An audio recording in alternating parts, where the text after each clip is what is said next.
Hi everyone, my name is Taylor and I work in marketing here at Random House. Today we have a writer's routine series for you and I'm going to be joined by special guest Alicia Garza. Hi. Hi. Thank you so much for joining us today, Alicia. I have to tell you, I finished the audiobook for Purpose of Power late last night and I loved the read. It's such an incredible book. Awesome. Thank you. That Yeah, makes me really happy. Thank you for that. it is an honor to be here with you today. And to get us started, do you want to tell our followers a little bit about your new book? Sure. So, excuse my puppy in the background. My new book is called The Purpose of Power: How We Come Together When We Fall Apart. And it really is a toolkit and a roadmap, both for people who have been fighting for social justice for a while now, and also for people who are just starting out and trying to figure out which way to go. This book is a compilation of lessons that I'm learning, unlearning, and have learned, I would say, from more than 20 years of organizing inside of the Black Lives Matter movement, but also having been an organizer for the last 20 years. So there's so much that people see online about movements, right? And Mm-hmm. the most visible manifestation of movements, I think, is probably protests. But what I wanted to do with this book was like pull back the curtains and give people a better sense of what's happening offline and really how change actually happens. So I hope y'all pick it up. It just came out yesterday and I'm exhausted and I'm so excited all at the same time. Yeah. I got my So I coffee have too. so many questions for you, but I also want to give our followers a chance to ask questions. So those of you watching, feel free to drop those in the little comment box, little question box down at the bottom, and we'll get to those as we go. But Alicia, at what point did you know that you wanted to tell your story in a book, and also a story of organizers in a book? And how did you find the time to do that? That is the number one question that people ask me. How do you have the time to do that? And I mean, I wish every organizer in this movement had an opportunity to step back and to write and reflect and analyze and really get a sense of take stock of how far we've come and maybe how far we have left to go. I was not able to stop what I was doing per se. I mean, certainly I'm fortunate enough to write the first words of this book at Hedgebrook Writing Retreat, which was excellent. But I was writing and working and organizing all at the same time most days. So um, it felt important to me, knowing that we were going into one of the most important election cycles in a generation, that we do some summation of the last decade and give ourselves a compass for what options we have for where we're headed from here. Mm-hmm. And those options really are about either putting less power into the hands of less people or putting more power into the hands of more people. And I don't know about you, but given everything that's happening, given all the kind of chaos and misery that's happening in this country and around the world, I think we need to have more power in the hands of more people. And that's what movements do. They put more power into the hands of more people. So what I'm offering here is a sense of how to strengthen our movements so that we can be successful in that goal. And I really hope y'all enjoy it. Yeah, you write a lot about what power even is, power versus empowerment, Mhm. and who has each of those things, and kind of what Mhm. use they each offer. Do you want to talk a little bit about how you consider those different and kind of in tandem together also? Yeah, well, I mean, power, I think, is so contested. And I talk about that a lot in the book, that oftentimes we confuse power with empowerment and self-esteem. And empowerment and self-esteem is great. Trust me. Like I said in the book, I put my stickies on my mirror and tell myself I'm amazing. But that doesn't change the rules that are rigged against our communities and have been for generations. And so, really, power, as I define it in the book, is fundamentally about the ability to change the rules and make the rules. And I also talk about how power is the ability to shape the story of who we are and who we can be together. I quote my friend Rashad Robinson from Color of Change, who we did an awesome event with last night for Politics and Prose. And he always says, and I sit with this a lot, right? and I also use this as a metric for my own organizing and campaigns, that if people aren't afraid to disappoint you, then you don't have power. And what we know, for example, about Black communities in this country is that nobody is afraid to disappoint Black people. And so we have to build our movements in such a way where people are afraid to disappoint us, right? And that means, worried that they will lose their position representing us, worried that they will lose money, right? Like, these are all of the different ways in which you can exercise power in order to change the rules. So, and in order to make the rules. And I also talk in the book about the work that I've been doing for the last few years now to, my puppy is going crazy in here. Pandemic puppy, book launch, why not? So I also talk in the book about the work that I'm doing right now to change the balance of power, but also to change how power operates. Mm-hmm. And that's the work that I do at the Black Futures Lab and the Black to the Future Action Fund, where we build our community's capacity to have the tools we need, not just to like tinker around the edges, but also to create the new structures that we need for power to be distributed more equally. So I think what you'll get from this book is stories about what power looks like, how power operates, and also where power is weak.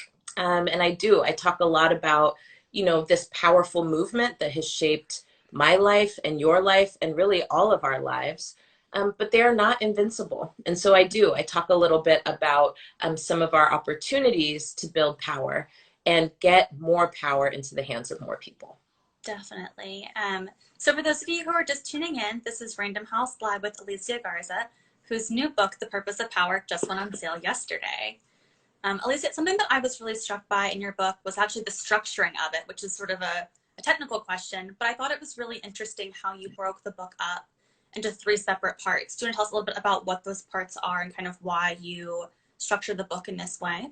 Yeah, well, this is actually how I think about strategy, and it's how I also think about campaigns. And so it's really like an organizing method. Yes. And it's the way I know how to write.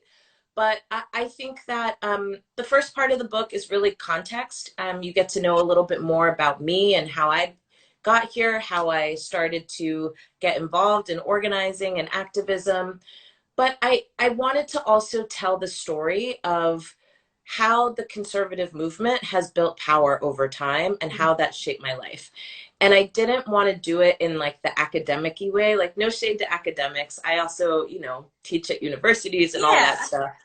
I love academics. And also that doesn't always make for like the most juicy, meaty thing to read, especially right before an election. So it felt important to me, and always it does, right? Even when I teach my students about this movement, I want folks to place themselves inside of it so that we don't see it as something separate from us. This movement has shaped how we see the world, whether we know it or not. I talked about how, for example, growing up in the 80s, I was smack in the middle of the culture wars, but I didn't know at 8 that I was in the middle of a culture war, right? But knowing that, right? Knowing that MTV News, for example, shaped my understanding of what was happening around me. It shaped my politics. It shaped how I thought about who was deserving and who was responsible for keeping needed things away from people who needed them. That was a culture war with the conservative right that was building power at that time. At that time, that was the rise of the moral majority. It was the rise of, Christian family values being inserted into government. It was the rise of evangelicals, right? Getting active in politics and organizing. And that meant something for how my life was laid out. It meant something about how my family had access to economic security. It meant something for my single mom who worked 3 jobs before she met my stepdad and got married. It meant something to me as a young Black child in a school district that didn't necessarily value Black children. And it meant something to the folks around me, right? And so I use that first part of the book to really tell the story of how we got here. Because I think without understanding this clash, right, of movements that are Right. actually fighting for different goals, right, but also fighting for hearts and minds, it's hard to understand where we are now. The second part of the book, I really talk about what people have come to understand as the Black Lives Matter movement, Right. which frankly is a really wide net that folks have cast for a very long time. And I could get into all the specifics of it. I do some of that in the book, but there are many different entities that make up this movement, some of which are organizations and some of which are not. But I talk a little bit about the period between 2012 and 2016, basically, so that you get an inside view from somebody like me who was kind of at the center of a lot of these chaotic dynamics and also very beautiful ones. And you get an insider's perspective. There's been so much talked about us that we actually never participated in those stories. So it was a good opportunity to say, okay, here's my perspective from my position and my vantage point. But I also make the point in the book that I actually hope there's a whole canon of Black Lives Matter literature from people who are doing the organizing, because it's important to understand the breadth and the depth of how this movement operates. And my story is not the only story, and it's not the definitive one. It's mine, and it's unique because it's mine, but not because I'm the like end all be all of it. And then the last part of the book really is about lessons. And I really do take some of the lessons, not just from the Black Lives Matter movement, but from organizing since the 1990s. Yeah. I'm like, I'm gonna go do a mask after this. Make sure I keep it cute. But these lessons, I think, are things that I'm very deliberate about having learned, things that I'm unlearning, things that I want to challenge, things where I'm challenging myself around stuff. Like, I think the platforms and profiles and pedestals chapter, pedestals, platforms, and profiles, I think is how it's named, is a really good example of how I place myself inside my own critique. And I talk about how, you know, movements are not built online. They're not sustained online. Movements are talked about online, right? And people learn about movements online, but really the real exciting and sustaining work happens offline. And sometimes there are figures like myself that get cast as like the central figures, right? Because of a lot of reasons. But I actually talk in the book about why that's problematic and why we need to be careful of celebritizing activists, why we need to be careful of assuming that followers are the same thing as a base, and why we need to be careful of assuming that just because you have 1 million followers on Twitter, that means you can win an election cycle. That kind of magical thinking really impacts the way that we understand how we make change. And it has severe consequences for the timeline upon which we are able to make the changes that we need.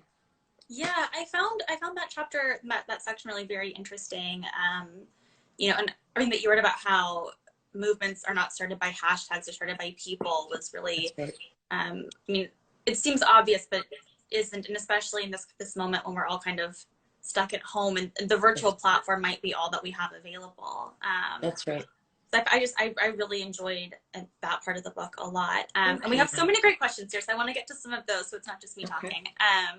We have a question here that asks, what are some of the biggest lessons that you've learned about activism and organizing?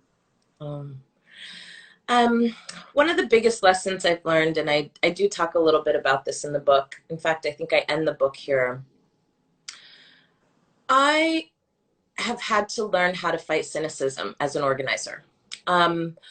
I kind of came into this work from different perspectives, but one perspective that I feel like I sat in for a very long time was the perspective of just everything that's bad has to be dismantled, which I still have. I still feel that everything that doesn't build the dignity and thriving of people should go.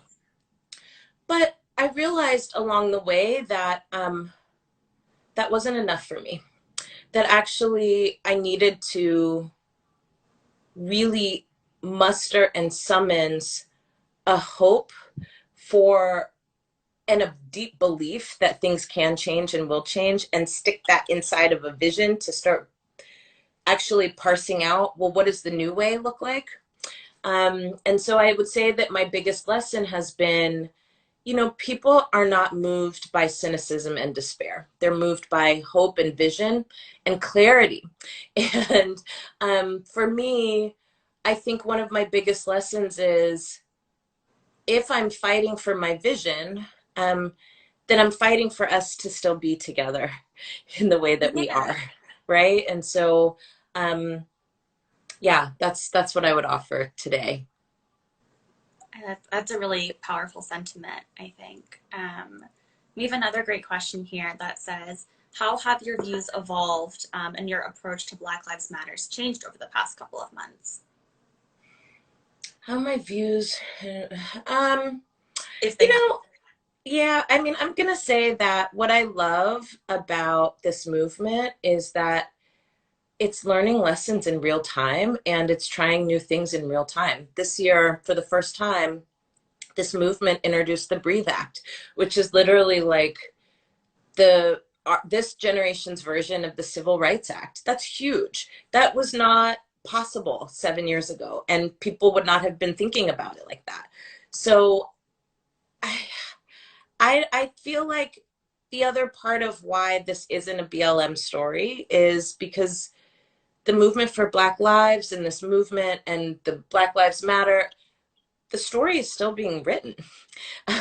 We are far from finished. In fact, I feel like we're just getting started. So I don't know if I'm changing in any way as much as I'm focusing. And for me, I am focused on political power. I'm focused on building Black political power. I'm focused on changing rules. And I'm focused on making sure that our people know how to do that. Yeah, great answer. Another question. There's so many great questions. I'm going to try to get to as many as I can in the next few minutes here. This question reads, what was the hardest part of the writing process, or your favorite part of the writing process? Oh, okay, I'll do both. My favorite part of the writing process, these are both related to my mom, actually. My favorite part of the writing process was I went out to Hedgebrook. I got invited to come and reflect. I got invited for some radical hospitality and to write. And I have written lots of things, but I don't think I considered myself to be a writer. So here I am in this cabin, like in the woods on an island, and I'm like, I'm just here with the sound of the trees. I have no idea what I'm going to write. So I call my mom to chitty chat, and I'm sitting at the little window seat. And we actually talked about a story that I felt like I'd never super been clear on. And for some reason that day, she was being so honest and open. My mom was like really blunt, but she was also private. It was like kind of like shit you need to know if she wanted you to know it, But she told me the story actually of, she told me the story of like the time she left home when she graduated from high school all the way up until she had me. And I'd heard pieces of the story, but not in this level of detail. And there was a lot of things that I learned, and I feel like there was a lot of things that got healed for me. And that day, after we got off the phone, I think we talked for like 3 hours. I wrote for probably about 8 or 9 hours straight. There was like a lot of stuff that came out. So I remember being up at like 3 a.m. with my snacks and like my music, and you can blast your music because your cabins are far from each other. Yeah. So it was excellent. And getting to sleep in the next day was also dope. That was my favorite part of the writing process. The worst part of the writing process for me, I'm going to say it's two things. One was when my mom passed away, like really unexpectedly. I wasn't finished with my draft. It was due. And also my whole world, like, yeah, my whole world went up in flames. And I was like really terrified that I wasn't going to finish. I had no motivation to write. I had no motivation to finish. I had no motivation to think about the project. And then I started getting all this anxiety about, like, I made this commitment, I don't think I want to write this anymore. I need to, like, focus on something else, but I didn't know what that was. And I feel like it was just grief and I had to just be in that.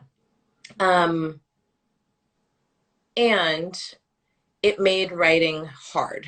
Um, Reading the things that I had written about my mom that were now past tense in a different way was really hard.